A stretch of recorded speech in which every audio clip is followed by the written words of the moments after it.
Today is Thursday, December 5th. It's 3:26 a.m.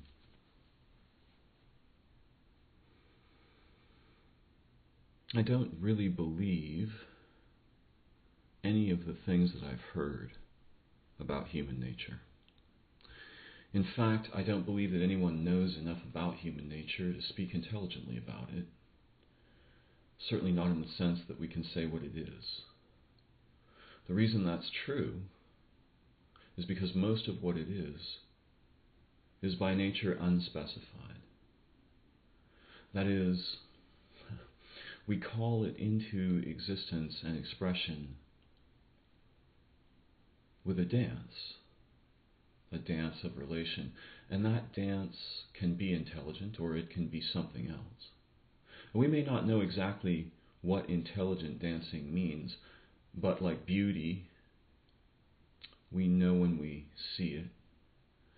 And like the difference between what we can almost immediately realize as false beauty or a representation of beauty, like the difference between that and something we immediately know intimately as divine or deeply, truly beautiful, we can recognize this difference too. That is, we can recognize the difference between something alive and a representation, at least if we stop to do so. Now, we live in a time and a milieu where most of the opportunities are not presented, and the opportunities that are presented are dangerous and parasitic, predatory, abusive. They masquerade, that is, they are mimics, and their goal is to produce sheep, literally. The more sheep that can be produced, the better all of these frameworks that we build cultures around function, the more effectively they function for their goals, which we think are our goals, but are not.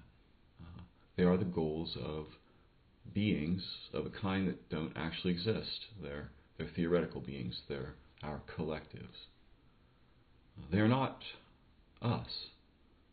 They're not the sum of our ideas, hope, dreams, needs.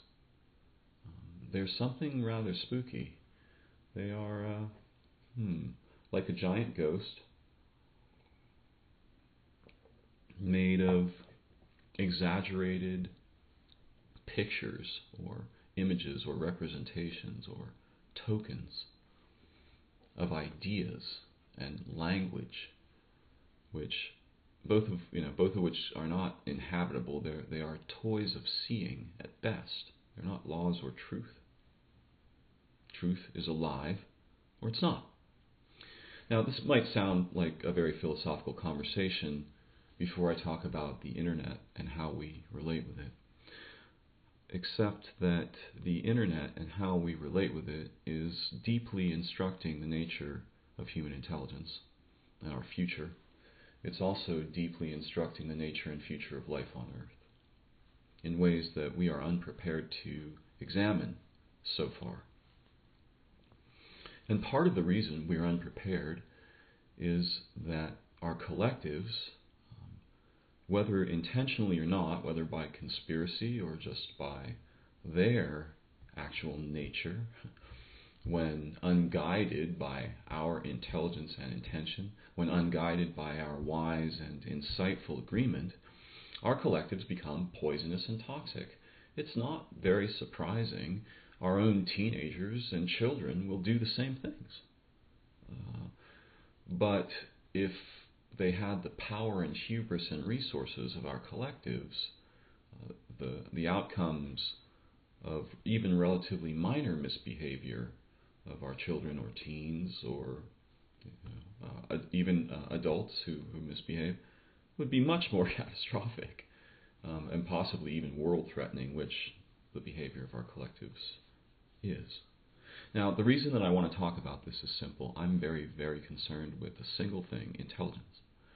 and what it means and looks like. Not really defining it, becoming it together right now in ways that we haven't been thinking about because we've never really had a chance to, and also because the pressure of our cultures pushes us toward being sheep. This is starting to change right now in our time, dramatically, all over the world.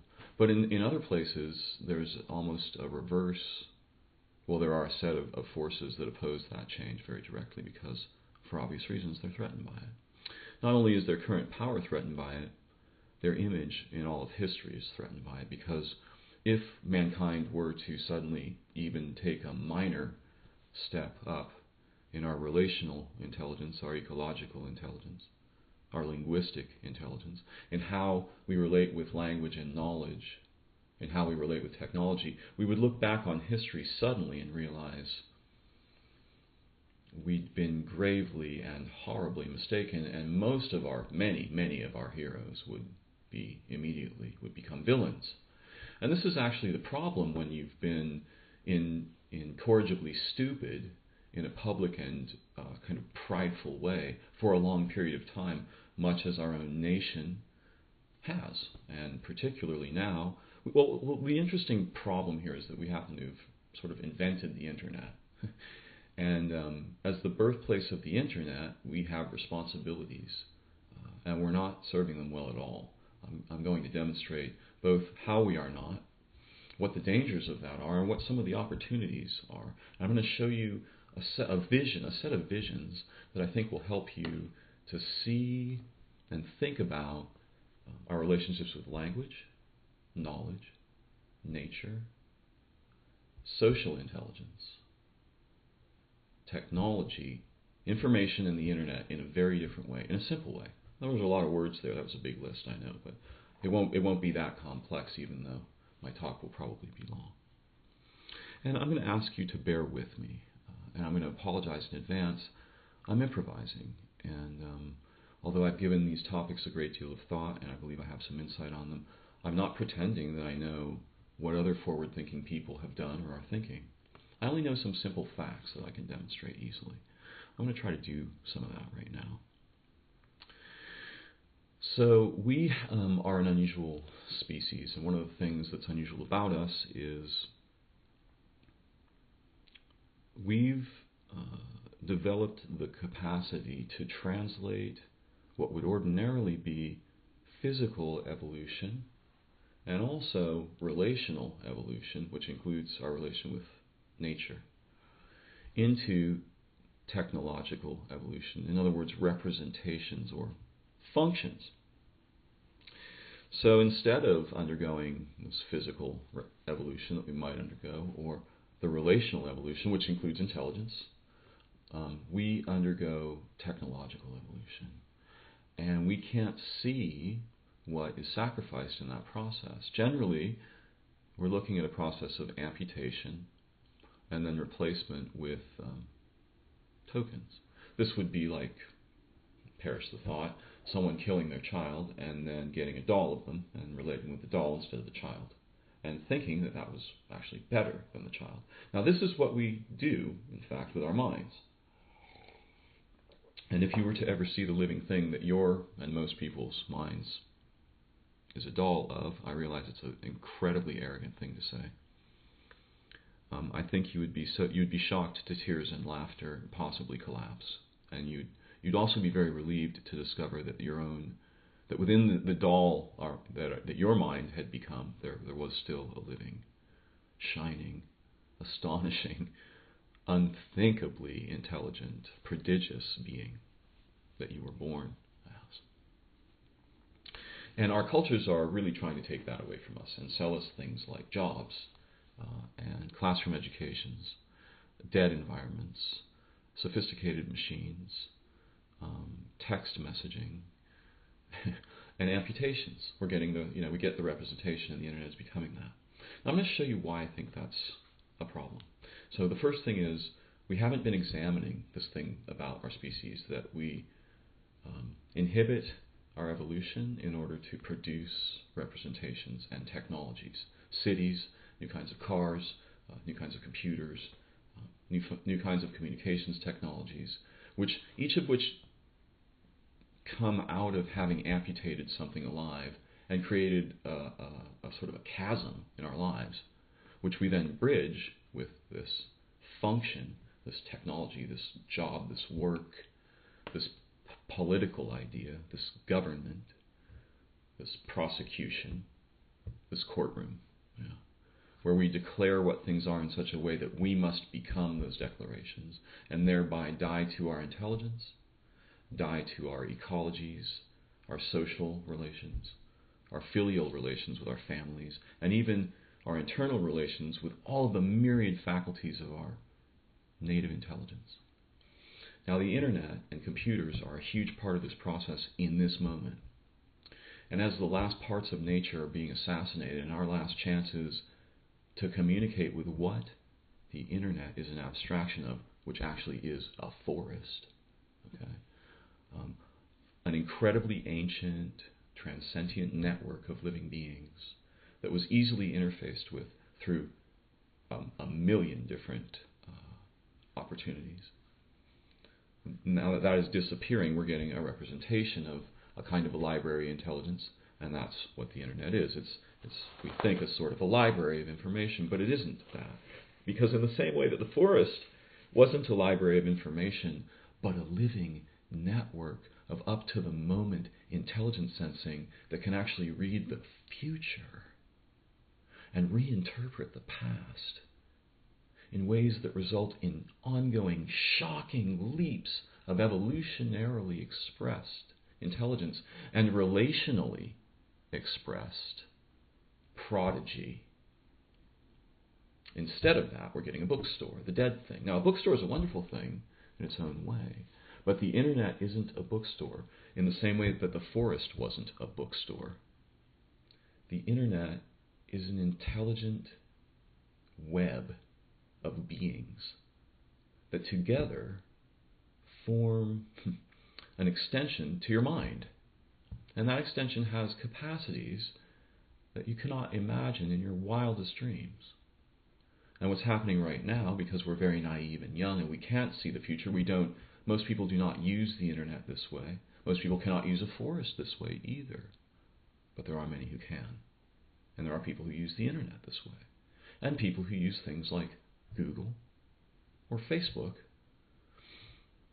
to gain experiences of insight and prodigy that are effectively impossible for other people to even get a taste of, because they've been made into sheep by the models and practices, the habits, and the way that we sort of encourage each other to use technology instead of the way that we invite or could invite each other to use our intelligence, our relationships with language, knowledge, nature, each other, and technology. I'm going to show you how backwards we are. We're still thinking about the internet like it's a library, and we treat it that way, mostly. We're now beginning to use it as a social interface, but primarily we think of it as a library or a bookstore, and then also as a place to kind of leave our mark, like dogs wandering around a park, making marks on trees. That part's pretty interesting, and so is the library part, but it's grossly incomplete, and I'm going to show you why. Now, internet time is different. It's a different sort of rate of time. As the internet evolves at a different rate of speed because it has so many billions of users per day per minute than other forms of relational time or social time or even development, technological developmental time for products. The internet develops at a fast rate of speed, so that we might imagine that a year of internet time is worth, I don't know, maybe 10 years of ordinary time. I don't want to go deeply into that at the moment, but what I want to say is this: 20 years into the internet, we're using a flat browser, and no one's even commented on this. Now, I've seen some experiments with, star chart, like two-dimensional things. But why are we using a flat browser? Why don't we drive through information? Why every time we use the internet do we kind of get dumber?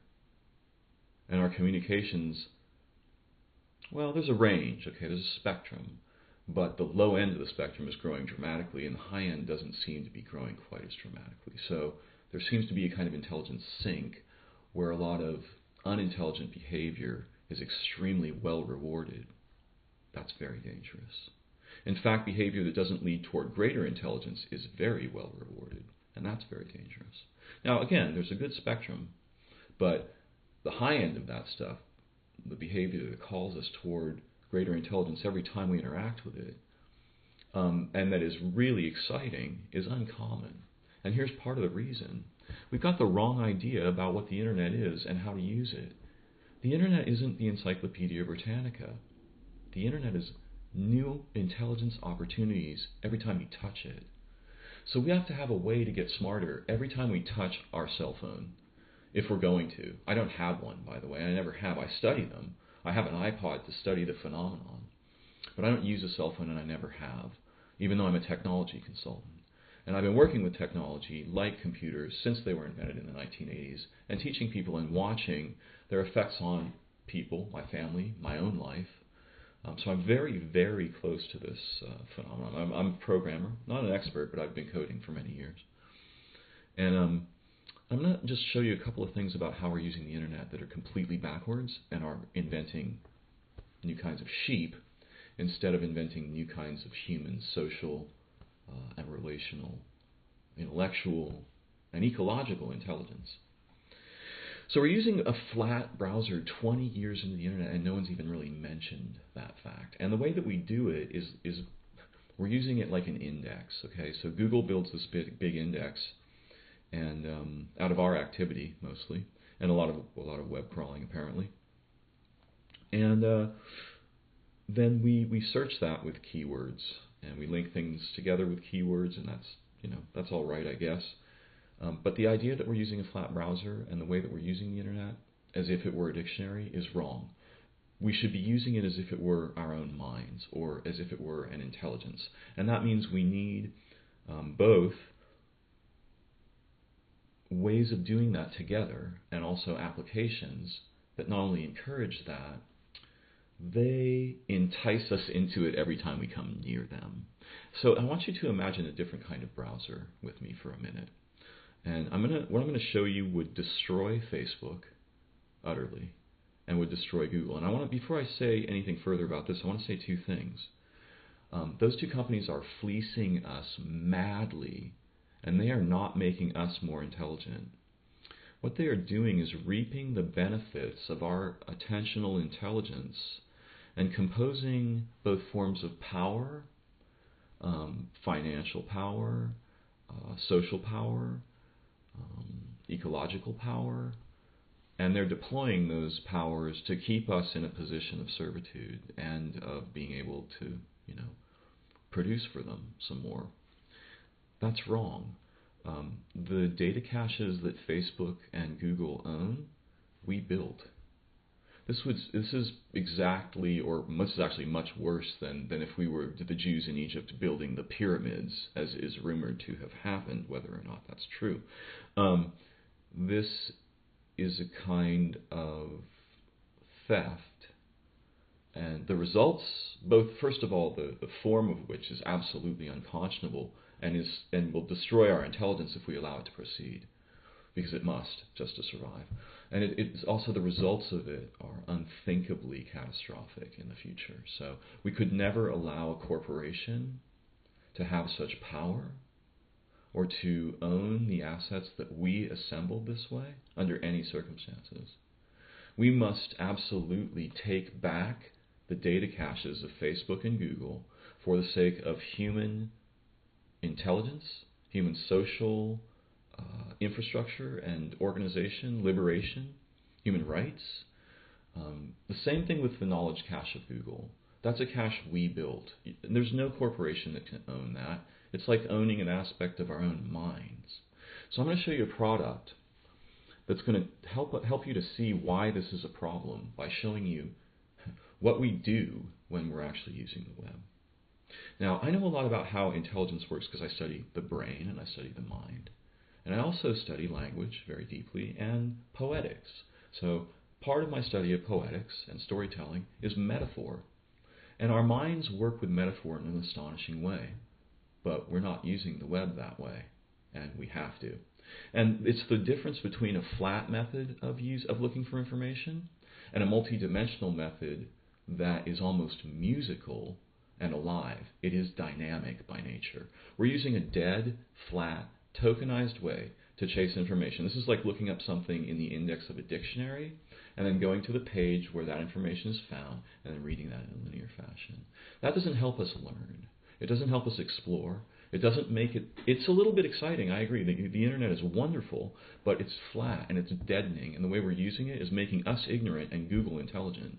It's rewarding us for for ignorance inducing behavior in places like Facebook and Twitter, and creating incredible caches of social intelligence for corporations that are going to be leveraged against the dumber and dumber people produced by these processes in the future, as things like GPS teach us to fail to do map making in our own minds, which builds new kinds of memory, which are crucial for new forms of intelligence. So if we're going to interact with computers and machines all day, which we appear to be addicted to be doing, we need to be doing that in such a fashion that every time we touch one of those machines, we are challenged and we are made smarter. Our intelligence is not mechanical. If it is remade in the image of the habits that we currently have with technology, we will become too unthinkably ignorant to discover the catastrophic results of that ignorance, and we will ramify them socially, those results, socially, ecologically, and relationally, to ever more horrific outcomes. We've got to avoid that. Our children depend on this. Our minds depend on it right now. And we can use these technologies right now to accomplish incredible leaps overnight. A technology like Facebook can change the nature of human intelligence in a week. We're not using it that way yet because we don't understand how to. It's not as if we're waiting for someone to tell us, although there are a few people who might be able to, or at least to help us to discover how to, if not to show us how. And they can help us to do that by helping us to see what we're not seeing, which is part of what I'm hoping to do here now. And many of these technologies could give us the capacity to not only reframe human intelligence overnight, but to radically alter and resolve unthinkable problems that we face currently. And instead of that, we're using them like a public bulletin board. That's not going to work. And in fact, by using them that way, we are supporting causes that oppose our well-being, that oppose human rights, that oppose the survival of our few remaining ecologies, which are the basis of our minds, cultures, and health, the basis of our future. If our bulletin board use is going to poison rivers, we have to stop.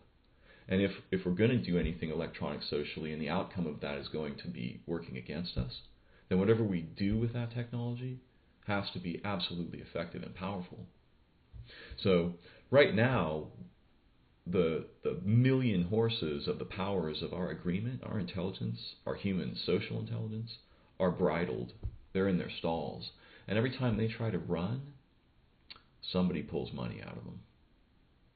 Instead of letting them run free and learning from every move they make, which is what I'm going to describe now. So what we do now is we use a flat browser, which is ridiculous. We should be navigating through terrain that is dimensional. And the dimensions of that terrain would be metaphoric.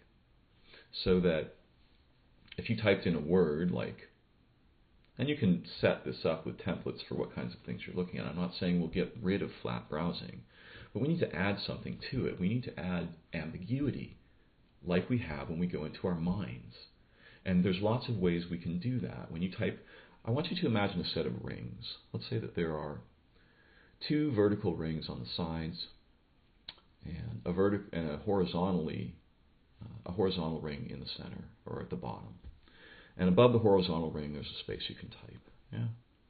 And so you type your keywords in the space above the horizontal ring. And this is an application that lives on your desktop. It replaces your browser. It's a knowledge browser. It doesn't just work with the internet. It'll actually work with any kind of document on your desktop. But it uses a different idea. It uses a poetic mode of searching that helps you learn in a variety of different ways every time you search. You can go ahead and do a straight database search if you want, like you do now, just by clicking a button.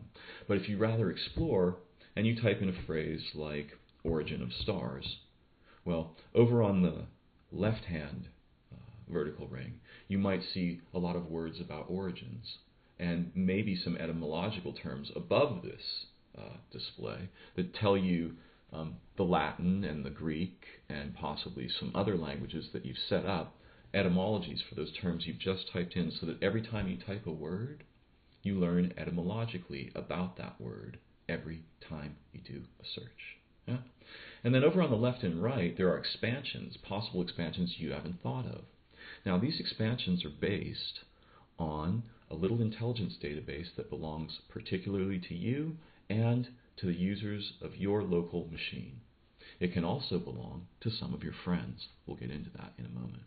This little intelligence database is built every time you do anything with data on your computer. And what it does is it learns about your mind. It learns about your preferences. It learns about what's important to you, much like Google might, except locally on your computer. And it builds a linked database of those interests that it grows and connotates and instructs each time you do anything on your computer. But definitely when you use the internet. And from that, it produces a variety of interesting options. On the left side, you might get very experimental options that expand on your search ideas in little choosable rings that you can spin. On the right side, you might get very denotative options, scientific options, options in theory, philosophical options. And on the bottom, in the ring that you can spin down there, we can put other kinds of expansion data, related ideas, images, right? Now, we could actually set this up so that you can dive into it, right? Instead of just then hitting enter or picking a few options and changing your search. This can be set up so that you can dive into it. And every time you use it, it builds your database. Now let me explain what's exciting about this idea. Every time you do any kind of a search, you're going to learn mad stuff that you never imagined. In fact, that no one ever imagined. And it's going to be tailored not just to you, but to all of the people that use your machine. And these little databases are worth money, lots of money. They are what we're being fleeced of by Facebook, by Google, by Twitter, by Pinterest, by Tumblr, by Vine, by all of the new, free, wonderful, we thought they were liberating products. No, they're fleecing us of these little intelligence databases that they can't use as effectively as we can. In fact, they can't use them 1/1000th as effectively as we can. And whatever kind of intelligence they're assembling will be evolved or developed or progressed. I'm at a loss for a word here.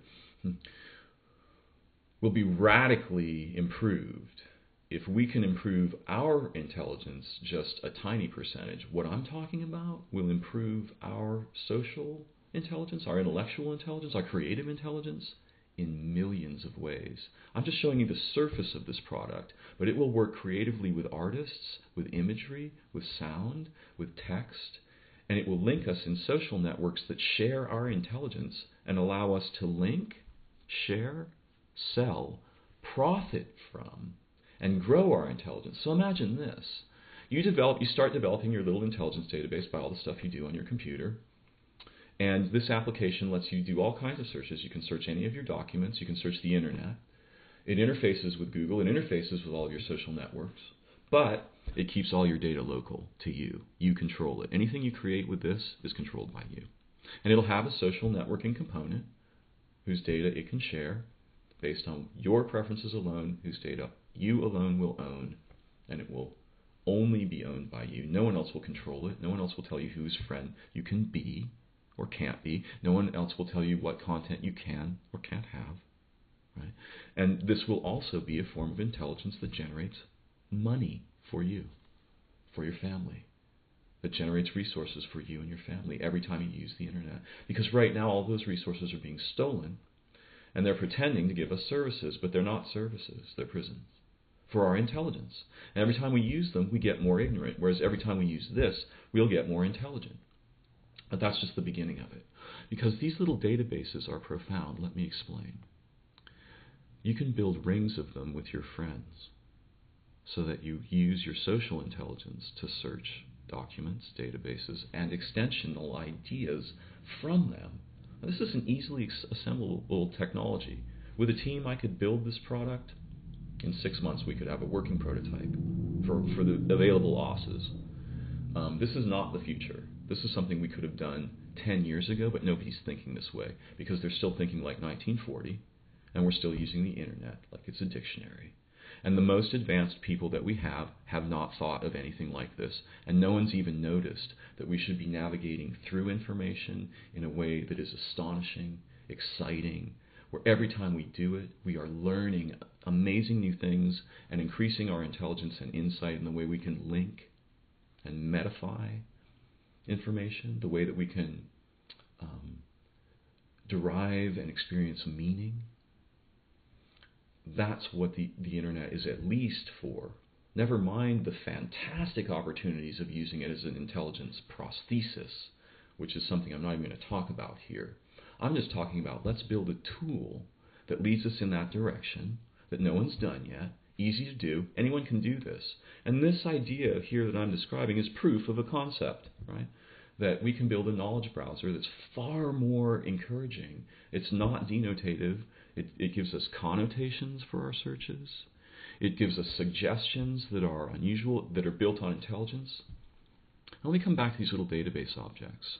You can share them in rings, but imagine being able to search with the intelligence of famous people, famous scientists, famous researchers, famous authors. We'll be able to share the databases and sell those little database objects of intelligence in profound ways. And they can have orders of privacy so that your database has one ring that's shared with anyone who wants some, another ring that's shared only with people who are acquaintances, another ring only for business, another ring only for family, another ring only for intimates. We will own all our information. The other companies like Google and Facebook can still profit, but we will own these little databases and build our intelligence in ways nobody's even thinking about yet.